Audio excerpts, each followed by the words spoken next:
नमस्कार, मैं डॉक्टर आमा श्रीवास्तव। आज हम जिस टॉपिक पे बात करेंगे वो टॉपिक बहुत इम्पॉर्टेंट है और उस टॉपिक पे अगर आपको अच्छी नॉलेज है या उस पर उचित जानकारी अगर मिले तो इस परेशानी से बहुत आसानी से बचा जा सकता है।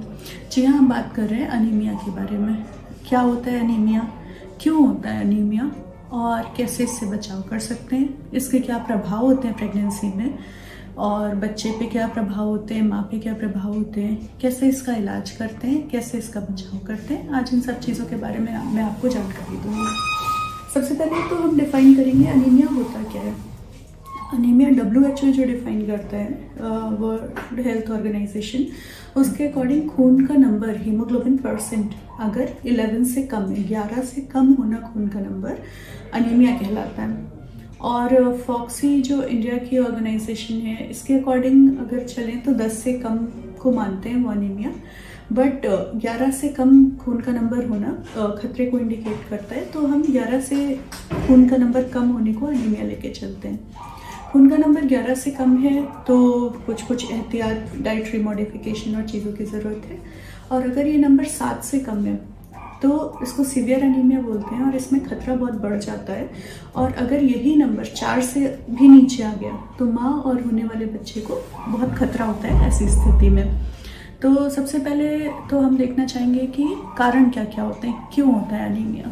अनीमिया होने के बहुत कारण होते हैं, पर जो मोस्ट कॉमन कॉज है वो है आयरन डेफिशिएंसी अनीमिया। इंडिया में जो है या जो है कॉमनली देखा जाता है, खाने में आयरन की कमी होती है जिसके कारण जो है खून उचित मात्रा में बन नहीं पाता, क्योंकि बॉडी की रिक्वायरमेंट बहुत बढ़ जाती है प्रेगनेंसी में। तो ऐसी स्थिति में क्या होता है कि महिला में खून की कमी देखी जाती है। खून बनने के लिए जैसे हीमोग्लोबिन जैसा हम बोलते हैं, उसमें हीम और ग्लोबिन, आयरन और प्रोटीन 2 पार्ट्स होते हैं। तो इसमें बॉडी में कुछ हार्मोन्स होते हैं जिनकी ज़रूरत होती है, जो अगर अप्रोप्रिएट अमाउंट में सिक्रीट नहीं हो रहे हैं तो खून की कमी हो सकती है। साथ में हीम जो है, आयरन पार्ट, वो सबसे ज़्यादा इम्पॉर्टेंट है। और ज़रूरत जिंक की भी होती है, फॉलिक एसिड, विटामिन B6 और कुछ और विटामिन C, कुछ और फैक्टर्स होते हैं जो इम्पॉर्टेंट होते हैं।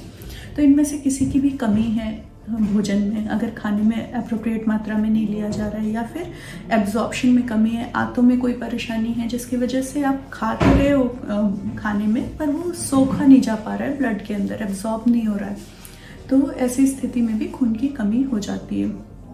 देखा जाए तो ज़्यादातर जो है आयरन का जो सोर्स है वो हीम आयरन जो हम बोलते हैं वो नॉन वेजिटेरियन सोर्सेज में होता है, जैसे कलेजी, अंडा, मांस, मछली, जो मेनली इंडिया में प्रमुखता इतना ज़्यादा नहीं खाया जाता। तो इसलिए जो है आयरन की डेफिशिएंसी होना बहुत कॉमन है। कई बार क्या होता है, आंतों में कीड़े होना, हुकवर्म इन्फेस्टेशंस होते हैं जिसकी वजह से खाया हुआ आयरन भी एब्जॉर्ब नहीं हो पाता। तो ऐसे में जो है आप उचित खान पान और आयरन सप्लीमेंट्स के साथ जो है आप बचाव कर सकते हैं अनीमिया होने से। पहले मैं आपको बता दूं कि अनीमिया के प्रभाव क्या होते हैं। अनीमिया अगर है, खून की कमी है, तो उसका प्रभाव माँ पर भी होगा और बच्चे पर भी होगा, स्वाभाविक है। पहले हम अगर देखें तो बच्चे में क्या प्रभाव हो सकते हैं। अगर खून की कमी है तो बच्चे की ग्रोथ कम होगी, बच्चा हल्का रह जाएगा, वज़न कम रहेगा। कम वज़न का बच्चा डिलीवर हुआ तो नर्सरी जाने की संभावना या उसको डिलीवरी के बाद इन्फेक्शन होने की संभावना, ये सब बहुत बढ़ जाती है। उसका डेवलपमेंट प्रॉपर नहीं हो पाता। और बहुत खून की कमी है, बहुत कॉम्प्लिकेटेड प्रेगनेंसी है, तो ऐसे में बच्चे की जान भी जा सकती है माँ के पेट में। अब माँ में देखें अगर हम क्या कॉम्प्लिकेशन हो सकते हैं खून की कमी से, तो माँ को समय से पहले दर्द आ सकते हैं, ब्लीडिंग हो सकती है। साथ में डिलीवरी होने पर जो है ब्लीडिंग ज़्यादा हो सकती है, PPH बोलते हैं जिसको हम, या फिर जो है बाद में डिलीवरी के बाद महिला की रिकवरी में दिक्कत आ सकती है, जैसे कि दूध का नहीं उतरना, या फिर इन्फेक्शन हो जाना, या बच्चेदानी में इन्फेक्शन होना, सेप्सिस होना, सब इन्वोल्यूशन, बहुत चीज़ें होती हैं। तो इन सब चीज़ों को से बचने के लिए मैं आपको आज ये सलाह देना चाहूँगी कि खाने पीने में, आयरन सप्लीमेंटेशन में, अपने डॉक्टर्स के विजिट में, हीमोग्लोबिन चेकअप कराने में आप बिल्कुल भी लापरवाही ना करें। सबसे पहले तो मैं बताऊंगी कि आप कैसे पहचानोगे कि आपके परिवार में ये गर्भवती महिला है और इसे अनीमिया हो सकता है, या आपकी सोसाइटी में कोई लेडी है और आप उसको खून की कमी हो रही है, तो क्या लक्षण दिखेंगे आपको। देखिए, जैसे जैसे प्रेगनेंसी एडवांस होगी चेहरे पे पीलापन बढ़ना, पैलर जिसको बोलते हैं, वो नज़र आने लगता है, जो कि एक्सपीरियंस के साथ डॉक्टर के अलावा आप लोग भी अप्रिशिएट कर सकते हैं कि ये चेहरा पीला पड़ता जा रहा है, कई बार मरीज़ बताते हैं। और उसके अलावा बहुत थकान रहती है महिला को, पैल्पिटेशन, दिल की धड़कन महसूस होती है, घबराहट होती है, चक्कर आते हैं, भूख नहीं लगती, वेट गेन नहीं हो रहा होता है प्रॉपर, पूरे दिन लेट ही रहती है महिला की, कुछ करने का मन नहीं कर रहा है, थकान सी हो रही है। और जो है एक टेंडेंसी होती है जो देखी जाती है खून की कमी में, पाइका बोलते हैं उसको हम। पाइका क्या चीज़ होती है कि जो पदार्थ खाने के नहीं हैं, महिला को वो सारे पदार्थ खाने की इच्छा होती है, जैसे कि चौक, खड़िया, मिट्टी, कुल्हड़, ये सब चीज़ें अगर खाने की टेंडेंसी आप किसी महिला में देखें तो ये समझ लेना चाहिए कि इसको ज़रूर खून की कमी हो रही है, और जो है ऐसे में अप्रोप्रिएट ट्रीटमेंट ज़रूर लेना चाहिए। साथ में आप पता कर सकते हैं कि जब भी आप अपने खून की जांच कराते हैं तो उसमें खून का नंबर कम आता है, 11 से नीचे, 10 से नीचे आ रहा है, तो आपको अलर्ट हो जाना चाहिए कि अनीमिया की शुरुआत हो गई है। दूसरी बात ये कि अगर खून की कमी आपने डायग्नोस कर ली सही समय पर, अगर आपने इस चीज़ का पता लगा लिया कि इस महिला को खून की कमी हो रही है, तो आप समझ लीजिए आपने आधी जंग तो जीत ही ली है, क्योंकि सिर्फ डाइट, खाने पीने में आपको जो सलाह दी जाए उसको फॉलो करके, और जो एक टैबलेट रोज़ खाने को दी जाए उसको खाकर आप इस बहुत बड़ी परेशानी से बच सकते हैं। सपोज़ करिए कि अगर आपने 9 महीने ध्यान नहीं दिया कि हो रही है खून की कमी, नहीं हो रही है, कोई चेकअप नहीं हुआ है, कुछ पता नहीं चला, तो अचानक 36-37 वीक्स पे हीमोग्लोबिन कराया, खून का नंबर कम आया, तो इस स्थिति में आपको डाइटरी मॉडिफिकेशन से कुछ नहीं होगा कि मैं खाना पानी खिला लूँ या आयरन की टैबलेट लिख दीजिए। उस स्थिति में फिर खून चढ़ाना पड़ता है, जो कि जिसके अपने ही कुछ कॉम्प्लिकेशन से कुछ प्रॉब्लम्स हैं। या फिर मान लीजिए हीमोग्लोबिन ऑलरेडी नीचे चल रहा था और किसी कारण से ब्लीडिंग हो गई 7.5 महीने पे, 8 महीने पे, तो हीमोग्लोबिन और डाउन हो जाता है, तो ऐसी स्थिति में फिर ब्लड ट्रांसफ्यूजन के अलावा कोई चारा नहीं बचता।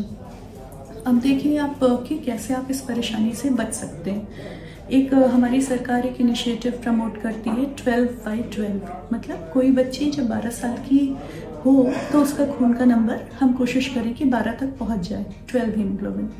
तो यही बच्ची जब बड़ी होगी, इसकी शादी होगी, बच्चे होंगे, तो संभावना कम है कि अनीमिया रहे उसको। 12/12 आप जो है इसमें सहभागी बनिए सरकार के, और एक करती है 100 मिलीग्राम आयरन फॉर 100 डेज, तो 100 दिनों तक आयरन की टैबलेट 100 मिलीग्राम देते है सरकार second half of the pregnancy में। तो इससे बहुत सारी महिलाओं को खून की कमी होने से बचाव हो जाता है। दूसरा ये कि जो आयरन की टैबलेट्स सरकार की तरफ से आपको मिल रही हैं, आपके गांव में आशाएं दे रही हैं या सरकारी अस्पताल में मिल रही है, तो वो आप ज़रूर खाइए। उसको खाने से अगर कोई प्रॉब्लम होती है, दस्त हो रही है, गैस हो रही है, उल्टी हो रही है या जलन हो रही है पेट में, घबराहट हो रही है, तो आप अपने डॉक्टर से मिलिए और या तो आयरन चेंज करवा लीजिए, या फिर वो साथ में कुछ ऐसे मेडिकेशंस आपको देंगे या सलाह देंगे, डाइटरी मॉडिफिकेशन बताएंगे, जिससे आप उन दवाइयों का सेवन कर सकें और उसका लाभ उठा सकें। और उसके अलावा जो है आयरन की टैबलेट है, आयरन के साथ उसमें फॉलिक एसिड होता है, वो लीजिए। साथ में उचित खाने पीने में डाइट में जो आयरन की चीज़ें हैं, जिनके बारे में अभी मैं आपको जानकारी दूंगी, तो उन चीज़ों को अपनी डाइट में शामिल करिए। और कुछ ऐसे मिसकंसेप्शन है कि प्रेगनेंसी में ये नहीं खाते हैं, वो नहीं खाते, ये खाने से ऐसा हो जाता है, अनार खाने से बच्चा काला हो जाता है, सेब खाने से ठंडक पकड़ लेती है, ये सब मिसकंसेप्शन से बचिए, जिससे कि आपको उचित मात्रा में पोषण मिले, आपका बच्चा सही तरीके से पनपे। आयरन के आपने टैबलेट ले ली, और अगर वो आयरन सूट नहीं हुआ तो आयरन टैबलेट अब बहुत अलग अलग तरीके की आती हैं, तो वो आयरन चेंज भी हो जाता है। एडवांस्ड आयरन टैबलेट्स हैं, वो ले लीजिए, चिलेटेड आयरन बोलते हैं। अगर वो भी नहीं सूट करता है तो आयरन के इंजेक्शन्स होते हैं, तो आप वो इंजेक्शन ले सकते हैं डॉक्टर की सलाह पे। अगर पेट में कीड़े हैं तो पाइका है तो फिर आप जो है डॉक्टर की सलाह के हिसाब से आप कीड़ों की दवा ले सकते हैं। आंतों में कोई इन्फेक्शन है उसका इलाज करा सकते हैं। दूसरी बात ये कि डाइटरी मॉडिफिकेशन आपको क्या करना चाहिए जिससे आपका खून में जो है आयरन बढ़े और जो है खून की कमी नहीं हो। तो उसके लिए सबसे ज़्यादा ज़रूरी है कि आप जो फल होते हैं जिनमें बहुत आयरन होता है, सब्जियां होती हैं, उनका सेवन करें। जैसे कि हरी सब्जी, अंकुरित चने, दालें और जो है अनार खाइए। अनार से खजूर, गुड़, चने ये सब बहुत फ़ायदा करते हैं। साथ में लोहे की कढ़ाई में खाना बनाइए और खाने को ओवर कुक नहीं करिए कि मतलब बहुत देर तक खाना पकता रहे, पकने के बाद भी उबलता रहे, पकता रहे, तो उसमें बहुत सारे ज़रूरी न्यूट्रिएंट्स डिस्ट्रॉय हो जाते हैं हीट से, मतलब ख़राब हो जाते हैं। तो आप कोशिश करिए कि इन सब चीज़ों का पालन करें और बहुत ज़्यादा चाय और कॉफ़ी ये सब चीज़ें मत लें। अभी जो है हमारे देश में भी लॉन्च हो चुका है सॉल्ट, जो है नमक जो हम रोज़ खाने में इस्तेमाल करते हैं, वो भी फोर्टिफाई हो गया है आयरन से। आयरन वाला नमक आ गया है जो कि अगर आप जो है डेली रूटीन में आप उसका सेवन करें तो खून की कमी इतनी ज़्यादा देखने को नहीं मिलती। उसके अलावा जो बहुत प्रमुख जो कारण है कि महिला जो है ऐसा खाना नहीं खा पाती या जो है उचित आहार नहीं ले पाती, वो कारण होता है उल्टी वगैरह जो प्रेगनेंसी से एसोसिएटेड होती हैं, या फिर ऑलरेडी खून की कमी है तो उसमें भूख खत्म हो जाती है। तो भूख ही नहीं लग रही है तो महिला खाएगी नहीं खाना, या फिर उल्टियाँ बहुत हो रही हैं तो इतनी उल्टियों के साथ जो आयरन ले रही है या खाने की चीज़ें आयरन रिच भी खा रही है तो भी वो डाइजेस्ट नहीं होती। तो इन सब एलिमेंट्स का इलाज कराइए, दवा लीजिए और डॉक्टर की सलाह लीजिए जिससे कि हेल्दी प्रेगनेंसी आपकी जो है रह सके। उसके अलावा और इसमें जो मेन जानकारी मैं आपको देना चाहूँगी वो ये है कि समय समय पर आप अपना हीमोग्लोबिन चेक कराइए, जो कि जब भी आप डॉक्टर के पास जाते हैं अपनी एंटीनेटल विजिट्स कराते हैं, चाहे सरकारी हॉस्पिटल में चाहे प्राइवेट हॉस्पिटल में, तो हमेशा चेक करवाया ही जाता है, रूटीन का पार्ट होता है। खून की कमी होने पर आयरन लीजिए, आयरन नहीं सूट करता है तो आयरन चेंज कराइए, और वो भी नहीं सूट करता है तो इंजेक्टेबल आयरन लीजिए, डाइटरी मॉडिफिकेशन लीजिए, उचित आहार लीजिए। उल्टियाँ हैं या पेट में दर्द है या गैस्ट्राइटिस है या कोई प्रॉब्लम है तो उसका ट्रीटमेंट लीजिए, और जो है जिससे कि आप इस परेशानी से बच सकें। Thank you.